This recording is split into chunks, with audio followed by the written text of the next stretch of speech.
Good evening. Tonight, we're going to be looking at wireless and IoT security threats. Okay, so our first attack is going to be the rogue access point attack. A rogue access point is any unauthorized access point that can either be within or outside of a given network. They may be set up by employees to bypass any restrictions or anything else in the corporate network that they're trying to get around. A rogue access point can also be set up by an attacker who has gained physical access to the building. However, it can also be set up in close proximity to the building.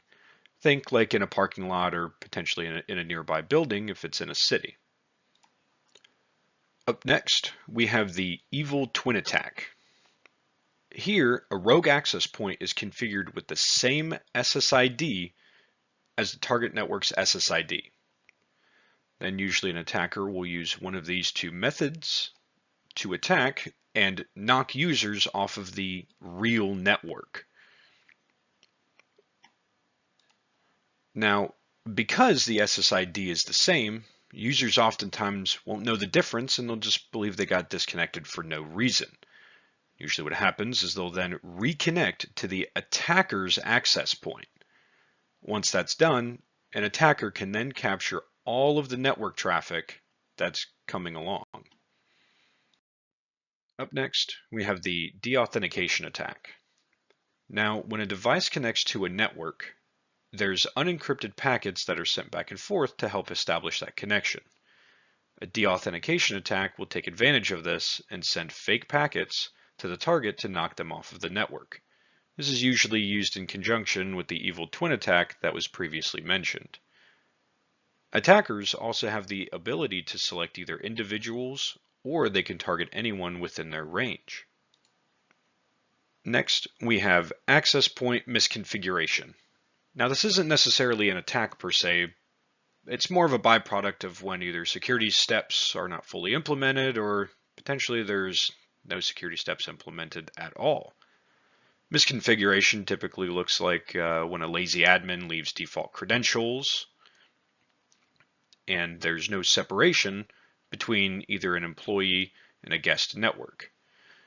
Usually to do that, you're going to use some sort of VLAN to separate traffic.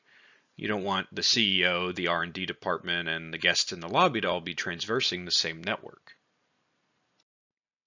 The next section is going to be on Bluetooth security. Here, we're going to be looking at two different types of Bluetooth threats. The first one is going to be blueprinting. This is usually the act of gathering details about a specific Bluetooth device. Usually what an attacker is looking for is going to be model and serial numbers of that device, so that way they can then later go back and research any potential vulnerabilities that are on that device. This is usually going to be in the recon phase of an attack. Then we have an attack called bluebugging. Bluebugging is an attack that is looking to exploit the Bluetooth device's security and install a backdoor onto it. Usually this type of attack is going to bypass your normal authentication methods, and it will give full access to the device to the attacker. This is going to be used to send potentially text messages on the device. It can forward phone calls and even in some cases track the victim and their whereabouts. Our last section is going to be on mobile device security. In this section, we're going to be looking at two pretty significant security threats that a mobile device can be vulnerable to. First one is going to be unsecured apps.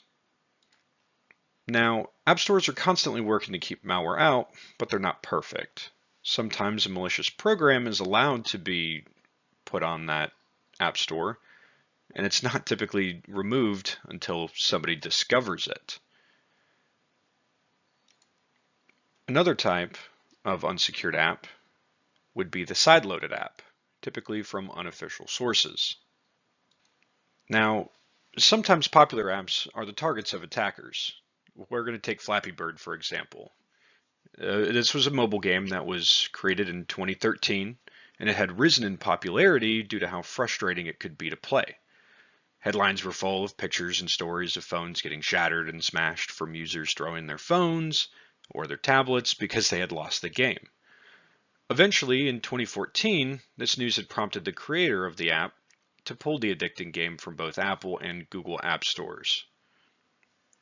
Not long after its removal, copies were offered on websites for users to sideload and get the game back on their devices. Now, what some attackers did is they had actually loaded malware in addition to the game.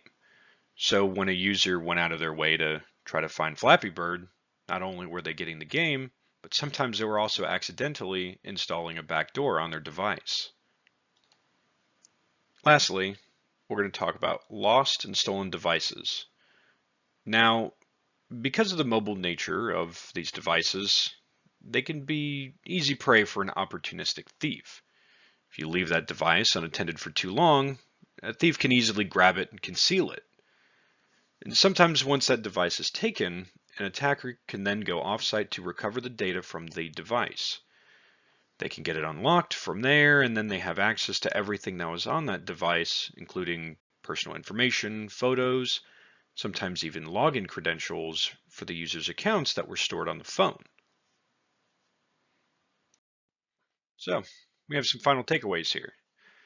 There are many different types of attack vectors that a hacker can use to cause harm or steal information. And wireless attacks have become increasingly common as the years have gone by. One of those things to help that is that portable tools have made it easier than ever to perform these attacks. No longer do you need big equipment or anything like that. You can use a lot of tools, be it a rooted phone or in one case, a Flipper Zero.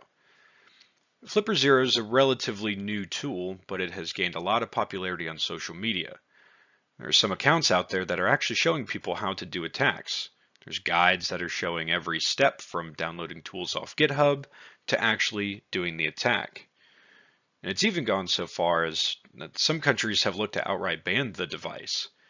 Canada, for one, was a country that looked to outright ban the device, but eventually walked back to, quote unquote, restrict the importation, possession, and sale and use by illegitimate actors. It's a roundabout way of saying, yep, we're banning this device. And that will conclude this presentation. Thank you, and have a good night.